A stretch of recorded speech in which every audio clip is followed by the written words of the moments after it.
Hello everyone, welcome back to my channel eco सीखो। My name is Pooja Chaudhary और आज मैं अपनी इंडियन इकोनॉमी की मैं आप लोगों के लिए रिविजनरी वीडियोस लेकर आई हूँ, जहाँ मैं अपना फर्स्ट चैप्टर आज स्टार्ट करने वाली हूँ। और रिविजनरी वीडियो के हर चैप्टर के साथ मैं एक वीडियो एमसीक्यू से रिलेटेड भी लेके आऊँगी, तो आप अपना पूरा वीडियो देखकर उस एमसीक्यू से रिलेटेड क्वेश्चंस क्या कर सकते हो, प्रैक्टिस कर सकते हो। ठीक है, तो हम आइए चैप्टर बिना कुछ एक्स्ट्रा बोले स्टार्ट करते हैं। तो हमारा फर्स्ट चैप्टर क्या है? Indian economy on the eve of independence. जैसा कि हम सबको पता है कि इंडिया की इकोनॉमी पे एक बहुत बड़ा टाइम पीरियड इंडिया की इकोनॉमी ने रूलिंग सही है। ठीक है, किसकी? ब्रिटिशर्स की। तो ब्रिटिशर्स की रूलिंग के टाइम पर क्या इंडिया की इकोनॉमी की सिचुएशन थी अलग अलग एरियाज़ की, ये चैप्टर बेसिकली उसी बारे में। तो सबसे पहले बात करते हैं कि ब्रिटिशर्स रूलिंग इंडिया में शुरू कब हुई थी। तो ब्रिटिशर्स रूलिंग की शुरुआत इंडिया में एक बैटल से हुई थी, जिसे हम बोलते हैं बैटल ऑफ प्लासी, जो बेसिकली बंगाल के जो नवाब थे ना, उनके बीच में और ब्रिटिशर्स के बीच में हुआ था। बंगाल उस टाइम पे एक ऐसी स्टेट थी जो बहुत ज़्यादा पावरफुल थी। ठीक है, पावरफुल स्टेट थी। तो बेसिकली सबसे पहले अटैक कौन सी स्टेट पे किया गया था? बंगाल, जिससे ऑलमोस्ट धीरे धीरे इंडिया के सभी एरियाज़ को ब्रिटिशर्स ने अपने अंडर क्या कर लिया? रूल कर लिया। तो हम चैप्टर में क्या पढ़ेंगे कि हमारा सबसे पहले ओरिजिन ऑफ ब्रिटिश रूल कब हुआ था। तो जैसा कि दिख रहा है आपको कि the British rule over India has change the course of history of India. India की पूरी हिस्ट्री को उन्होंने क्या कर दिया? चेंज कर दिया। और ब्रिटिश रूल का एक तरह से आगमन या ब्रिटिश रूल कब इंडिया में स्टार्ट हुआ था? From the battle of Plassey, जो कि कब हुआ था? 1757। तो यहाँ से रिलेटेड एक एमसीक्यू आ सकता है कि इंडिया पे ब्रिटिश एम्पायर जो था, ब्रिटिश रूलिंग जो थी, कब कौन से बैटल से स्टार्ट हुई थी? बैटल ऑफ प्लासी, जो कि कब हुआ था? 1757। ठीक है, और किन के बीच में हुआ था? बंगाल के नवाब थे सिराजुद्दौला एंड उनके जो साथ में मतलब फ्रेंच अलायंस थी, मतलब उनके फ्रेंच से रिलेटेड जो दोस्त थे, फ्रेंच कंट्री से रिलेटेड दोस्त थे। तो उन्होंने बोला था कि जब भी कोई आपके ऊपर मुसीबत आए तो आप हमें याद करना। लेकिन जब बंगाल के नवाब ने उन्हें याद किया तो वो कहीं भी काम नहीं आए। तो बेसिकली क्या था कि इंडिया में इन दोनों के बीच, ये दोनों साथ में बेसिकली इन बंगाल के नवाब इनके साथ मिलकर लड़ाई कर रहे थे, बट इन्होंने अल्टीमेटली अपना बैक फुट पे ले लिया। और इसी कारण क्या हुआ? बंगाल के जो नवाब थे वो बैटल क्या हुआ? हार गए। और उस टाइम से इंडिया में रूलिंग स्टार्ट हो गई ब्रिटिश एम्पायर की। ठीक है, अच्छा, किन के लीडरशिप पर ब्रिटिश रूलिंग स्टार्ट हुई थी या लड़ाई, ये जो बैटल शुरू हुआ था? Robert cleave. ठीक है, तो ये बेसिक चीज़ें थी जो आपको पता होनी चाहिए कि इंडिया में ब्रिटिश रूलिंग कब स्टार्ट हुई। अब बात करते हैं भाई, वो जो इंडिया में रूल कर रहे थे या उनका इंडिया में रूलिंग करने का पर्पस क्या था। तो इंडिया में बेसिकली रूलिंग करने का एक ही पर्पस था। देखो, ब्रिटिश जो था ना, या ब्रिटेन जो कंट्री थी, वहाँ पर इंडस्ट्रियलाइजेशन बहुत ज़्यादा शुरू हो गया था। इंडस्ट्रियलाइजेशन का मतलब होता है इंडस्ट्री सेटअप हो रही थी बहुत ज़्यादा। ठीक है, इंडस्ट्रियलाइजेशन हो रहा था, गुड्स एंड सर्विसेज बन रही थी। बट इंडिया में जो था बेसिक काम एग्रीकल्चर से होता था। अब ब्रिटेन में इंडस्ट्रियलाइजेशन हो रहा था, तो इंडिया को किस लिए यूज़ किया? तो ध्यान से सुनिए, किसी भी इंडस्ट्री को जब आप सेटअप करते हो तो किस चीज़ की ज़रूरत होती है? तो इंडस्ट्री को सेटअप करने के लिए बेसिकली हमें क्या चाहिए? मशीन चाहिए, है ना? मशीन चाहिए, लेबर चाहिए। ये तो था उनके पास, है ना? मशीन और लेबर तो उनके पास था, बट क्या नहीं था ज़्यादा? Raw material. तो इन्होंने क्या किया? इंडिया की इकोनॉमी को जब हराया, इंडिया में मतलब धीरे धीरे अपना राज शुरू किया, तो इंडिया को इन्होंने क्या किया? इंडिया से ना रॉ मटेरियल, इंडिया को एक रॉ मटेरियल का सोर्स बनाना चाहा। चीपेस्ट रॉ मटेरियल का क्या बनाया? सोर्स, कि भाई हमारा राज है तो हम जिस रेट पे चाहेंगे इंडिया को उस रेट पर रॉ मटेरियल किसको सप्लाई करना पड़ेगा? हमारी मेन कंट्री मतलब ब्रिटेन को। ठीक है, तो बेसिकली इंडिया में उनका रूल करने का यही एक बेसिक पर्पस क्या था कि इंडिया से जितना हो सके रिसोर्सेस को निकाल के कहाँ पहुँचाया जाए? ब्रिटेन में पहुँचाया जाए। कैसे भी, किसी भी तरीके से हमें रिसोर्स ज़्यादा से ज़्यादा इंडिया से छीनने हैं और अपनी कंट्री के बेनिफिट के लिए उसे यूज़ करना है। तो बेसिकली क्या था कि पर्पस क्या था ब्रिटिश रूल का इंडिया में? कि इंडिया की इकोनॉमी को एज अ फीडर इकोनॉमी, मैंने बोला ना फीडर मतलब जो फीड करेगी, किसको फीड करेगी? मतलब किसका पालन पोषण करने वाली है? ब्रिटिश इकोनॉमी का। ठीक है, यानी बेसिकली इंडिया की इकोनॉमी को फीडर इकोनॉमी बनाना था ताकि ब्रिटिश इकोनॉमी का डेवलपमेंट हो सके। और इसके लिए उन्होंने क्या किया? सिर्फ इंडिया की इकोनॉमी के रिसोर्सेज यूज नहीं करी, बल्कि एक्सप्लॉयटेशन शुरू कर दिया।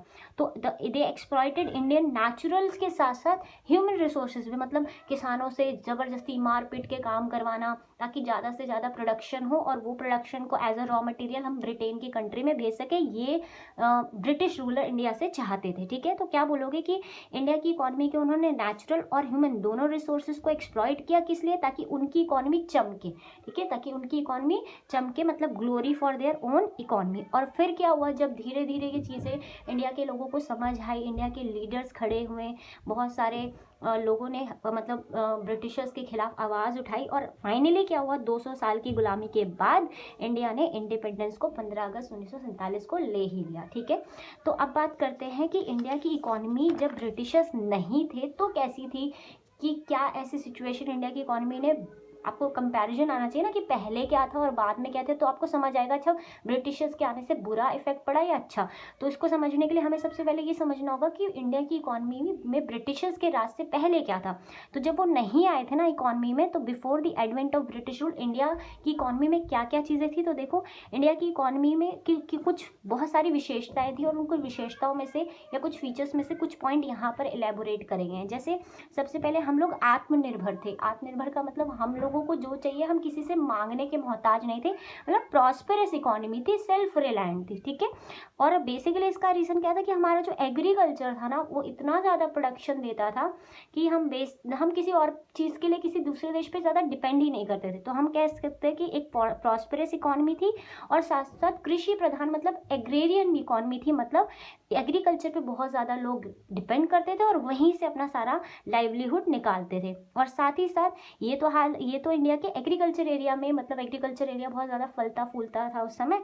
और साथ साथ इंडस्ट्रियल एरिया में हमारे देश के जो हैंडीक्राफ्ट, हाथ से बने हुए सामान, जैसे हाथ से पत्थरों पर काम किया जाता था, स्टोन्स पर जो कढ़ाई बुनाई ये सारे काम होते थे, कॉटन सिल्क के टेक्सटाइल थे, ऑल ओवर वर्ल्ड बहुत फेमस थे। रीज़न क्योंकि हमारे इंडिया के जो, मतलब बेसिकली जो रॉ मटेरियल यूज़ करता था, फाइन क्वालिटी का रॉ मटेरियल होता था, जिससे हमारी वर्ल्ड वाइड हमारे देश का नाम था कि भैया इनके देश का हैंडीक्राफ्ट बहुत बढ़िया होता है। ठीक है, तो हम वेल नोन हैंडीक्राफ्ट, हमारे देश की इंडस्ट्री, मतलब जानी मानी हमारे देश की उस टाइम पे ब्रिटिशर्स के आने से पहले हमारा देश हैंडीक्राफ्ट, हाथ से बने हुए काम की कारीगरी में बहुत फेमस था वर्ल्ड वाइड। ठीक है, लेकिन जब इन्होंने इंडिया में ब्रिटिशर्स रूलर मतलब आए और इन्होंने इंडिया की इकॉनमी को देखा और इंडिया की इकॉनमी के इतने सारे अच्छे रिसोर्सेज देखे, तो उन्होंने कहा क्यों ना हम इन सभी रिसोर्सेज को अपने देश के डेवलपमेंट के लिए यूज़ करें। ठीक है, तो इनके आने के बाद हमारे देश में क्या क्या सिचुएशन आई, तो हम इन्हें टोटल 6 पार्ट में पढ़ेंगे कि इंडिया की इकॉनमी में ब्रिटिशर्स के आने के बाद के टाइम में एग्रीकल्चर का सिचुएशन क्या कर डाला इन्होंने,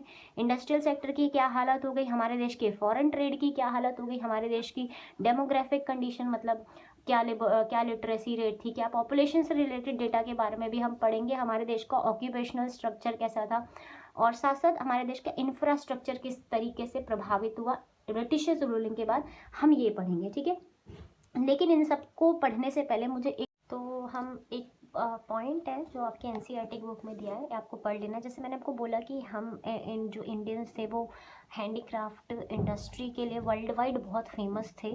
तो एक पॉइंट है, muslin type of cotton textile है जो बेसिकली कहाँ ओरिजिनेट है, बंगाल में था उस टाइम पर, वो भी बहुत फेमस था वर्ल्ड वाइड। ठीक है, और ये फाइनेस्ट वैरायटी ऑफ मसलिन को, जो मतलब मलमल कहा जाता है, जैसे आपने सुना ही होगा आजकल मलमल का कपड़ा होता है ना, तो मसलिन जो है फाइनेस्ट वैरायटी ऑफ मसलिन को हम मलमल कहते हैं, उस टाइम पे कहते थे। और फॉरेन ट्रेवल्स जो थे ना उस टाइम पे उसको मसलिन शाही या मलमल खस के नाम से भी उसको क्या करते थे, बुलाते थे। ये बहुत वार्म होता था और फिट और रॉयलिटी जैसा, मतलब एक रॉयल लुक देता था। देन इस चीज़ को आपको याद रखना है कि ये जो मसलिन है ये कॉटन टेक्सटाइल होता है जो कहाँ ओरिजिनेट हुआ है, बंगाल में। ठीक है, तो अब हम बढ़ते हैं हमारा इंडिया का सिचुएशन इंडिपेंडेंट के टाइम पर कौन सा एरिया किस तरीके से इफेक्ट हुआ ब्रिटिशर्स रूलिंग की वजह से।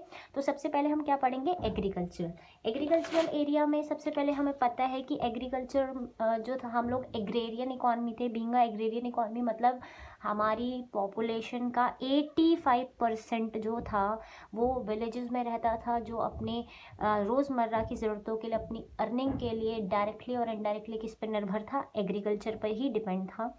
लेकिन इतना बड़ा प्रपोर्शन इंडिया की पॉपुलेशन का एग्रीकल्चर पे डिपेंड होने का मतलब है वही काम कर रहा है। फिर भी ब्रिटिशर्स रूलिंग के टाइम पर हम लोग जो थे फूड ग्रेन में जो हमारी सफिशिएंसी थी वो बिल्कुल ख़त्म हो गई थी। मतलब हमारे हमारे खाने पीने की जो चीज़ें थी वो भी हम लोग प्रोड्यूस नहीं कर पा रहे थे, ठीक है। तो ऐसा क्या सिचुएशन था, ऐसा क्या किया, इसके पीछे बहुत सारी वजहें हैं और उन्हीं वजहों को हम लोग यहाँ पर पढ़ेंगे, जिसकी वजह से हमारा एग्रीकल्चरल जो सेक्टर था ना वो पीछे हो गया था, स्टेगनेंट हो गया था, बहुत ज़्यादा स्लो ग्रोथ हो रही, मतलब बहुत धीरे धीरे प्रोडक्शन बहुत स्लो हो गया था। तो हम क्या पढ़ने वाले हैं, हमारा जो नेक्स्ट पोर्शन है कि स्टेगनेशन, पिछड़ेपन के कारण एग्रीकल्चर, ब्रिटिशर्स रूलिंग के टाइम पर एग्रीकल्चर सेक्टर क्यों पीछे होता जा रहा था। तो सबसे पहले इसमें पहला जो पॉइंट है वो है लैंड सेटलमेंट सिस्टम, जिसको हम ज़मींदारी सिस्टम कहते हैं, ठीक है। तो इसके बेसिकली क्या है, ये लैंड सेटलमेंट सिस्टम जो होता है ना, इसको 3 टायर सिस्टम बोला जाता है, ठीक है, जिसमें 3 लोगों के बीच में रिलेशनशिप को दिखाता है ये लैंड सेटलमेंट सिस्टम। एक है ब्रिटिश गवर्नमेंट, जो हमारी इंडिया की उस टाइम पे गवर्नमेंट थी, ज़मींदार, हमारे जो लोग जिनके पास ज़मीनें होती थी एग्रीकल्चर एरिया में बहुत ज़्यादा, और टेनेंट मतलब जो उन ज़मीनों पे काम करते थे, ठीक है, एज अ किराएदार जैसे होता है ना, उन्हीं को फार्मर बोल सकते हैं। तो ब्रिटिश गवर्नमेंट ने बोला ज़मींदारों को ज़मींदारी सिस्टम में कि भाई आपको क्या करना है, एक पर्टिकुलर टाइम ऑफ पीरियड पे हमें एक फिक्स अमाउंट ऑफ टैक्स देना है, जिसको लगान बोला जाता है, ठीक है। तो वो देना है। अब ये लगान आप अपनी ज़मीनों पे काम करने वाले फार्मर से लोगे, जितना भी वो प्रोडक्शन करेंगे उसका आप जितना पोर्शन चाहो उनसे छीन सकते हो, ठीक है। और अगर ये हमारे सामने गुहार लेकर आएंगे तो हम उसके ऊपर कोई एक्शन नहीं लेंगे आपके ऊपर, ठीक है। तो ज़मींदारों को ये छूट दे दी गई थी कि जितना चाहे उतना फार्मर से आप अमाउंट उनसे छीन सकते हो, जितना वो प्रोडक्शन करेंगे। तो इन्होंने भी क्या किया, ज़मींदारों से ही अल्टीमेटली क्या किया ब्रिटिश गवर्नमेंट ने, देखो जमीन अपने भाई, मतलब भाई भाई का शोषण कर रहा है, ऐसा बोल सकती हूँ मैं, ठीक है।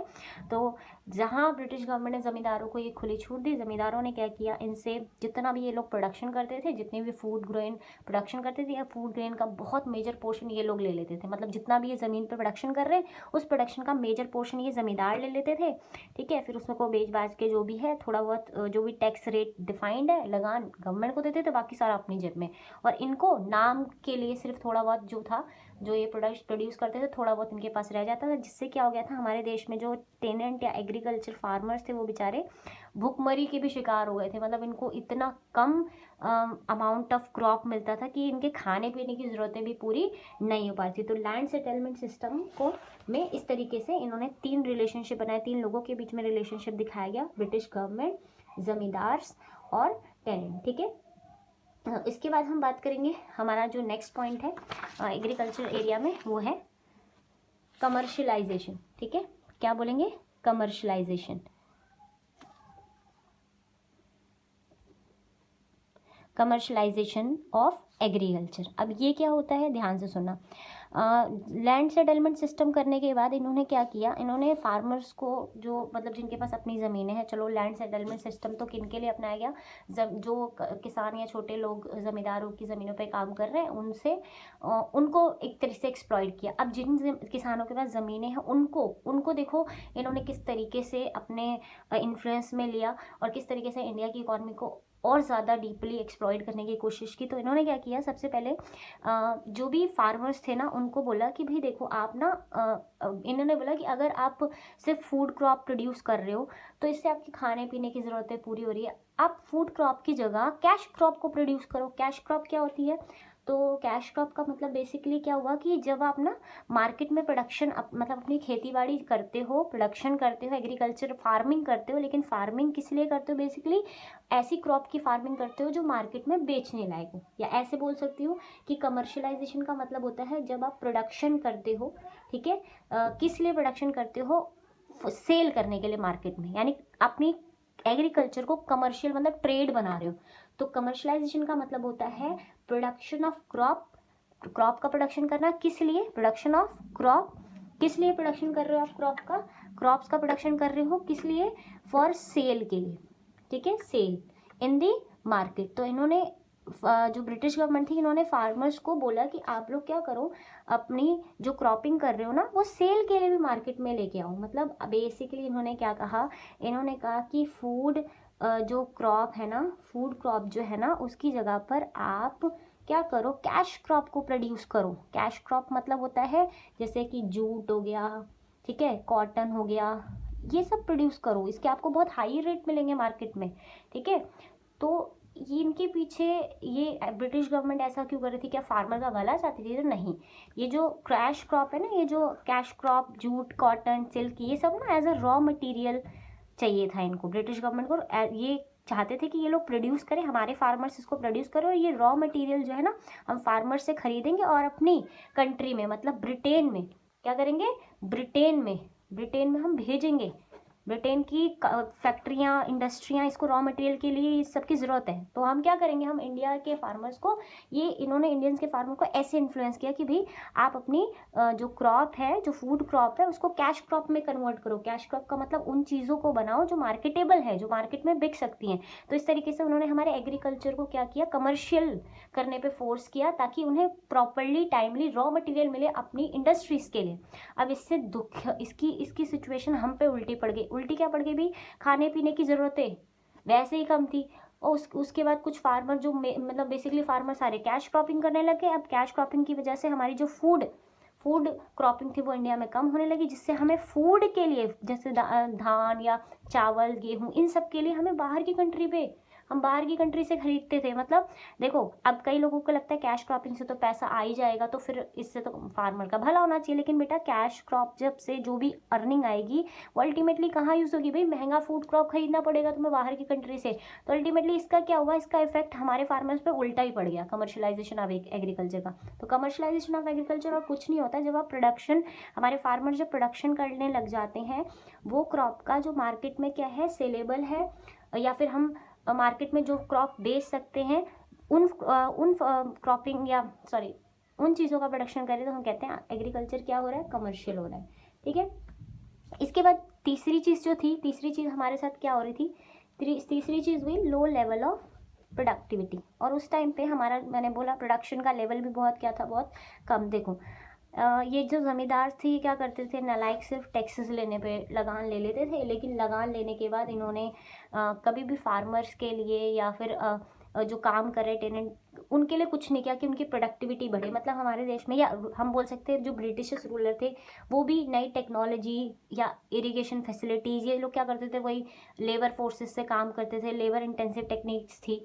मतलब कोई भी टेक्नोलॉजिकल इम्प्रूवमेंट देश में नहीं देखा गया था, जिस वजह से हमारे देश में जो प्रोडक्टिविटी थी एग्रीकल्चर की, वो बहुत क्या थी, लो थी। मतलब इसके कारण क्या क्या हो सकते हैं, क्योंकि हमारे देश में उस समय में टेक्नोलॉजी वाइज हम लोग बहुत पीछे थे, यानी बाहर की टेक्नोलॉजीज हमारे देश में कुछ भी नहीं आ रही थी। इस वजह से हमारी प्रोडक्टिविटी क्या थी, बहुत कम थी। इरिगेशन फैसिलिटीज़ भी क्या थी, बहुत बकवास थी। इरिगेशन फैसिलिटीज़ भी नहीं थी देश में, जिस वजह से हमारी प्रोडक्टिविटी क्या थी, बहुत कम थी। ठीक है, तो हम, और जो फार्मर्स अपने खेतों में काम करते थे भैया, उनके पास तो पैसा ही नहीं था, या जो ज़मींदारों की ज़मीनों पे काम कर रहे हैं, भाई इरिगेशन फैसिलिटीज़ अब ज़मींदारों की रिस्पॉन्सिबिलिटी है, उन्हें लेकर आनी चाहिए टेक्नोलॉजी। लेकिन वो लोग क्या करते थे, सिर्फ टैक्स वसूलने से मतलब रखते थे, बाकी प्रोडक्शन बढ़े, उस ज़मीन से ज़्यादा प्रोडक्शन हो, ऐसा कोई काम ज़मींदारों ने और ब्रिटिश रूलर ने इंडिया के फार्मर्स के लिए नहीं किया।